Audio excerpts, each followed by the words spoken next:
Time now for our Sunrise Smart Start. While some students in Rochester still need backpacks and school supplies, many are also missing some basic items like clothing and toiletry. Carmela Boykin is live with how a local organization is working to help them out. Good morning, Carmela.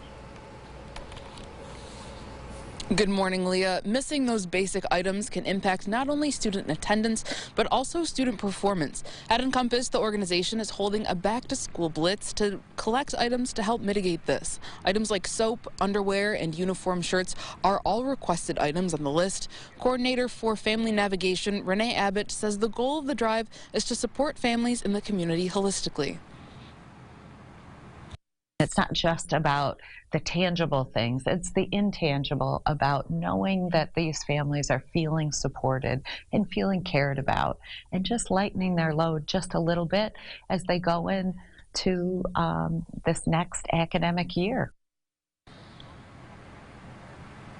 And Encompass is also working to create graduate baskets for graduates who are beginning their careers or heading off to college. The drive lasts through October 1st, and links to donate are posted on rochesterfirst.com. Reporting in Rochester, Carmela Boykin, News 8. Leah? All right, a great thing they're doing. I'm sure a lot of people watching want to help out. So drop-off locations include Duncan on Buffalo Road, Long Pond Road, and the Education Success Foundation. In other news this morning, President Biden sharing how his administration is helping states respond to the destruction caused by Ida. 6,000 members of the National Guard are being activated from Louisiana to Texas.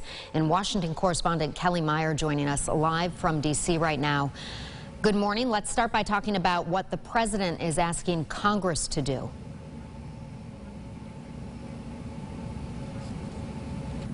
Good morning, Leah. That's right. The president is pushing Congress to pass his infrastructure agenda, which he says will better prepare the country to handle the effects of climate change. He warned in his speech that the climate crisis is, quote, here. He says that his plan will help communities build more resilient transmission lines and electric grids so that they could keep the power on when these storms hit. Now, lawmakers are not here yet, but they will be back this month. But this plan faces an uphill battle here on Capitol Hill. Oh my God. No. Now, what about gas shortages? What is the administration doing to get necessities to people?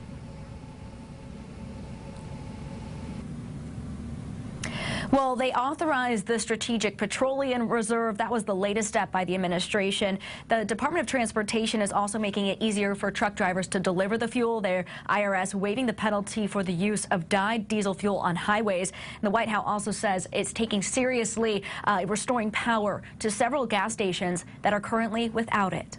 All right, Kelly, thank you so much. Nearly 1 million homes and businesses in Louisiana are still without power. On the East Coast, more than 100,000 were left in the dark. Police in Warren, Rhode Island are investigating after 2 people, including the town's assistant fire chief, were killed Thursday in a pair of shootings. Officers responding to a reported shooting around 3 p.m. yesterday. Police say they found 2 men shot, including the assistant fire chief, Brian Remy. He was pronounced dead at the scene. The suspect in this case was pursued by police and was found dead in an alley after an extensive chase. Officers say it's not clear whether the suspect's death was self-inflicted or caused by officers. With the Labor Day weekend here, many health officials issuing new warnings about travel amid a surge in COVID cases.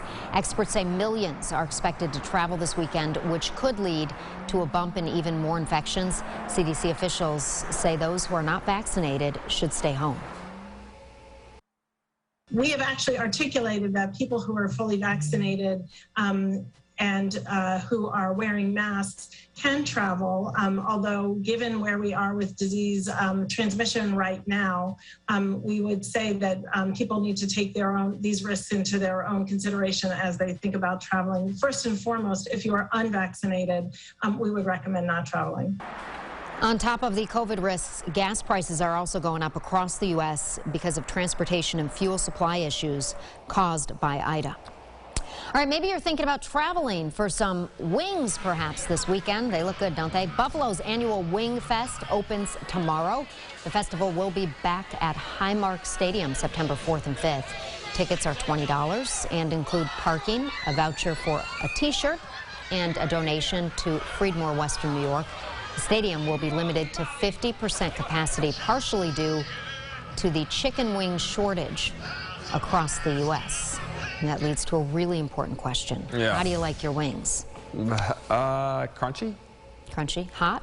Yeah, usually hot, yes. A little blue cheese on there as well. Lots of blue cheese. I'm not going to lie, I haven't had wings in a very, very long time. Same. So maybe this weekend. Maybe, you know what, honestly, I will probably wait till week 1 of football. Maybe I'll have it that Sunday. So that is a week from this Sunday is week 1. So there you go. Extra hot. I like mine extra Oh, hot. okay, really? Interesting. All right, throw a jalapeno on there maybe. Why not? If you're doing maybe a round of golf today and on the turn you get those chicken wings, should be a nice day for it. Temperatures on the cooler side for sure. Maybe walk the course today, burn some calories and stay cool because that's what the temperature's going to allow you to do. Love to see this. Got the commute forecast for those that maybe can't golf because they got one more day of work before the weekend. Leah? All right, thank you so much. We're going to take a live look at the roadways in your sunrise traffic report. No major accidents reported right now. Light traffic out there, 390, 490, 590, and the thruway all running on time. Now for the latest on COVID-19, Governor Hochul releasing official guidance and requirements for this coming school year. Unvaccinated teachers and staff will be required to submit to weekly COVID testing regardless of vaccination status. Everybody is required to wear a mask indoors, including on school buses.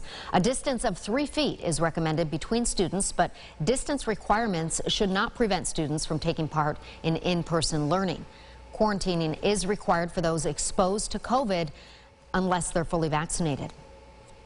Some counties across the Finger Lakes region are asking Governor Hochul to revise an executive order requiring all healthcare workers to be vaccinated by September 27th. Officials in Livingston County fear the mandate will hurt their healthcare system and could cause major staffing shortages in hospitals and nursing homes. In the letter, each county claims their medical facilities are already stretched thin. We've got roughly 100 staff out of our facility that are presently unvaccinated. At least 6 chosen to leave employment. It's a direct impact to the services being rendered at the facility. Monroe County did not sign the letter, and local leaders say they support the governor's order. The Rochester City School District is dealing with a major bus driver shortage that could impact students when school starts next Wednesday. Right now, they say they need 70 drivers. Over the summer, the district worked out a plan of altered routes and start times to accommodate this shortage. But this week, local transportation contractors informed the district that they don't have enough drivers for the revised plan. School board members are now saying parents should have a backup plan. The way they're going to spend it, and I'll spend it for you now, is that if you have the ability to transport your student, transport your student. The district is holding a special emergency meeting. That is today at 12:30 to talk about this issue. It is open to 20 members from the public on a first-come, first-served basis. In our Family First segment, do your kids suffer from sleep apnea? The American Heart Association says the sleep disorder is common in children and could impact their heart health. Experts say sleep apnea affects up to 6% of kids. According to the American Heart Association, lack of sleep may impact blood pressure and other heart health factors. Conditions like obesity and high blood pressure and high cholesterol, when they occur in childhood, they do tend to track into adulthood. Some of the kids who we're seeing who may be having difficulty focusing and things like that during the day in school, ask about their sleep. These are critical times in a child's life when their brains are developing.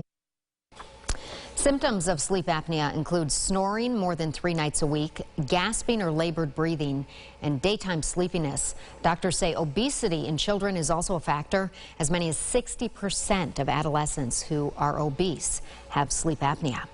All right, here's what some folks may be talking about at the water cooler this morning. The Penny on Tops is searching for a new home for this rare orange lobster delivered to the store as seafood. Take a look at this.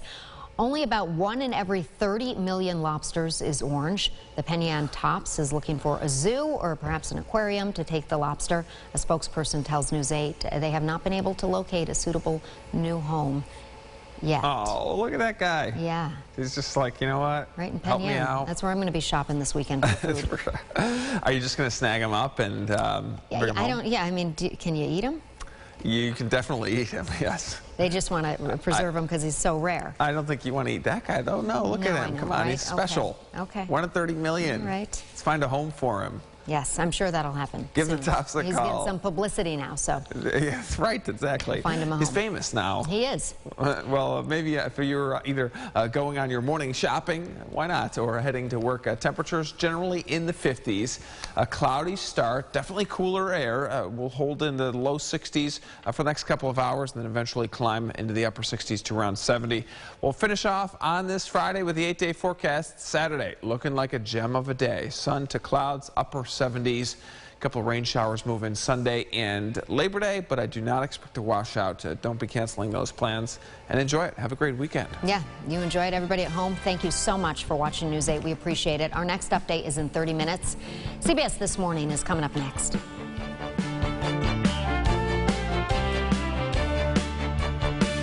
Follow News 8 wherever you are on RochesterFirst.com, Facebook, Twitter, and on our app for news and weather.